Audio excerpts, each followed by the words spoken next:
ಓಂ ನಮಃ ಶಿವಾಯ, ಓಂ ನಮಃ ನಾರಾಯಣಾಯ. ಸ್ವಾಮಿ ಕೊರಗಜ್ಜ. ನನ್ನೆಲ್ಲ ಪ್ರೀತಿ ವೀಕ್ಷಕ ಬಂಧುಗಳಿಗೆ ಶಿವಂ ಕನ್ನಡ ಆಧ್ಯಾತ್ಮಿಕ ಚಾನೆಲ್ಗೆ ಸ್ವಾಗತ. ಹಸಿದು ಬಂದವರಿಗೆ ಅನ್ನ ನೀಡದೇ ಇರಬೇಡಿ, ಬಾಗಿಲ ವಸ್ತುಗಳನ್ನು ಕಾಲಿಂದ ತುಳಿಬೇಡಿ. ಏನಾಗುತ್ತೆ ಅದ್ರ ಬಗ್ಗೆ ಹೇಳ್ತಾರೆ. ಅದಕ್ಕಿಂತ ಮುಂಚೆ ಚಾನಲ್ ನೋಡ್ತಾ ಇದ್ದೀನಿ, ಯಾರು ಸಬ್ಸ್ಕ್ರೈಬ್ ಮಾಡ್ತಿದ್ದೆ ದಯವಿಟ್ಟು ಸಬ್ಸ್ಕ್ರೈಬ್ ಮಾಡಿ. ಸಬ್ಸ್ಕ್ರಿಪ್ಷನ್ಸ್ ಫ್ರೀ ಆಗಿರುತ್ತೆ. ಆದಷ್ಟು ಲೈಕ್ ಶೇರ್ ಮಾಡಿ.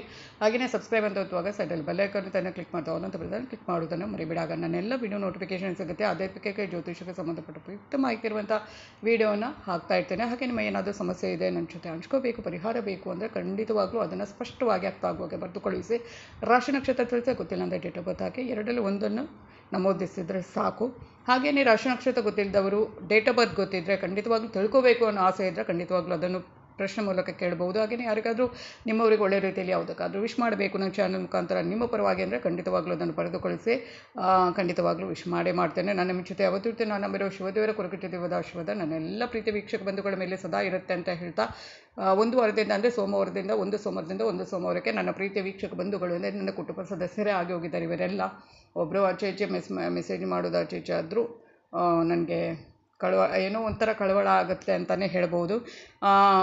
ನನ್ನ ಬಂಧುಗಳು ಯಾರು ಅಂತ ಹೇಳೋದಾದರೆ ಈ ವಾರದ್ದು ವಸಂತ ಆಚಾರ್ಯ, Srinivasa Murthy, Savitramma, Shashikala, Akshata Shetty, Bindu Bharati, Vaishnavi, Dikshita M, Guruswamy, Sumitra Shetty, M V Lakshmi, Bharati B, Gopal, Nagashree, Chandrashekar, Rashmi Shetty, Anand Kambar ಮತ್ತು ಮಂಜುಳಾ ಎಸ್.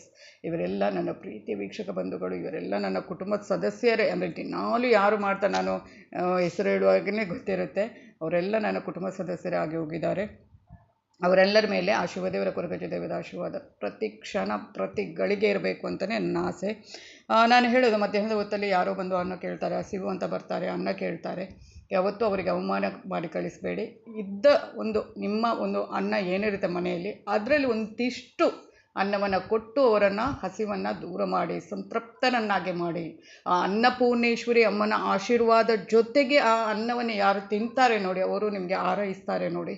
ಅವರನ್ನು ಮುಖದಲ್ಲಿ ಮುಗುಳ್ನಾಗೆ ಬರುತ್ತೆ ನೋಡಿ. ಒಂದು ಅನ್ನವನ್ನು ತಿಂದು ಅವರ ಹಸಿವು ಹೋದಾಗ ಅದು ನಿಮ್ಮನ್ನು ಕಾಪಾಡುತ್ತೆ. ಯಾವತ್ತೂ ಅವಮಾನ ಮಾಡಬೇಡಿ. ಅನ್ನ ಕೊಡೋದಿಲ್ಲ, ಅದು ನಿಮಗೆ ಬಿಟ್ಟಿರುವಂಥದ್ದು. ಆದರೆ ಅವಮಾನ ಮಾಡಿ ಕಳಿಸಬೇಡಿ. ಖಂಡಿತವಾಗ್ಲೂ ಅದು ಒಳ್ಳೆಯದಲ್ಲ. ಮಧ್ಯಾಹ್ನ ಬಂದಿರ್ತಾರೆ, ಒಂದು ತುತ್ತು ಅನ್ನ ಕೊಡಿ. ಅನ್ನ ಇಲ್ವಾ, ಏನಾದರೂ ಅವರಿಗೆ ಹಸಿವು ನೀಗಿಸುವ ಏನಾದರೂ ಇದ್ದರೆ ಕೊಡಿ. ಅನ್ನದಾನಕ್ಕಿಂತ ಮಹಾದಾನ ಯಾವುದೂ ಇಲ್ಲ. ಆದರೆ ಅನ್ನ ಇಲ್ಲ, ಇನ್ನಷ್ಟೇ ಆಗಬೇಕು ಅಂದರೂ ಬೇರೆ ಏನಾದರೂ ಇರುತ್ತೆ ಅಲ್ವಾ, ತಿಂಡಿ ಏನಾದರೂ ಇರುತ್ತೆ, ಅದನ್ನು ಕೊಡಿ. ಅವಮಾನ ಮಾಡಿ ಬರಿಗೈಯಲ್ಲಿ ಕಳುಹಿಸಬೇಡಿ. ಏನಾದರೂ ಕಳಿಸಿದರೆ ಅನ್ನಪೂರ್ಣೇಶ್ವರಿ ಅಮ್ಮನ ಯಾರು ಹಸಿದಿರ್ತಾರೆ ಅಲ್ವಾ, ಸುಮ್ಮನೆ ಬಂದು ಕೇಳ್ತಾರಾ? ಅದಕ್ಕೆ ಆದಷ್ಟು ನಿಮ್ಮಿಂದ ಏನಾಗುತ್ತೆ ಅದನ್ನು ಮಾಡಿ ಮತ್ತೊಬ್ಬರ ಹಸಿವನ್ನು ನೀಗಿಸಿ. ಆ ಹಸಿವನ್ನು ನೀಗಿಸುವುದು ಇದೆ ಅಲ್ವಾ, ಅದು ನೀವು ಮಾಡುವ ದೊಡ್ಡ ಪುಣ್ಯದ ಕೆಲಸ. ಅದು ಯಾವುದೋ ಒಂದು ರೂಪದಲ್ಲಿ ನಿಮಗೆ ಮತ್ತೆ ಕೈ ಸೇರುತ್ತೆ. ಅನ್ನಪೂರ್ಣೇಶ್ವರಮ್ಮನ ಆಶೀರ್ವಾದನ ಸಿಗುತ್ತೆ, ನೆನ್ಪಿಟ್ಕೊಳ್ಳಿ. ಹಾಗೆಯೇ ಬಾಗಿಲ ಹೊಸ್ತಿಲನ್ನು ತುಳಿಲಿಕ್ಕೆ ಹೋಗ್ಬೇಡಿ. ಕೆಲವರಿಗೆ ಬಂದ ತಕ್ಷಣ ಮುಖದ್ವಾರ ಆಗಿರ್ಬೋದು, ಎಲ್ಲಿ ಹೊಸ್ತಿಲು ಅಂತ ಇರುತ್ತೆ ನೋಡಿ, ಅದನ್ನು ಅಲ್ಲಿ ಮಹಾಲಕ್ಷ್ಮಿ ಅಮ್ಮನ ಇದು ಇರುತ್ತೆ, ಏನೋ ಒಂದು ಕಳೆ ಇರುತ್ತೆ. ಅಂದರೆ ನಾವು ಹೊಸ್ತಿಲಿಗೆ ಪೂಜೆ ಮಾಡ್ತೇವೆ, ಇದು ಮಾಡ್ತೇವೆ, ಯಾಕೆ? ಮಹಾಲಕ್ಷ್ಮಿ ಅಮ್ಮ ಅಲ್ಲಿ ಇರ್ತಾರೆ. ಮಹಾಲಕ್ಷ್ಮಿ ಏನೋ ಅವರಿಗೆ ಸಂಬಂಧಪಟ್ಟದ್ದು ಅಂತ ನಾವು ತುಂಬ ಪೂಜೆ ಮಾಡುವಂಥದ್ದು ಅಥವಾ ಹೊಸ್ತಿಲಲ್ಲಿ ಬರೆಯುವಂಥದ್ದು ಎಲ್ಲ ಕೆಲಸವನ್ನು ಮಾಡ್ತೇವೆ. ಅದನ್ನೇ ಕೆಲವರು ಏನು ಮಾಡ್ತಾರೆ, ತುಳಿದುಕೊಂಡು ಒಳಗೆ ಬರ್ತಾರೆ. ತಪ್ಪಿಯೂ ಮಾಡಬೇಡಿ. ದಾರಿದ್ರ್ಯಕ್ಕೆ ನೀವೇ ಆಹ್ವಾನ ಮಾಡಿದ ಹಾಗೆ.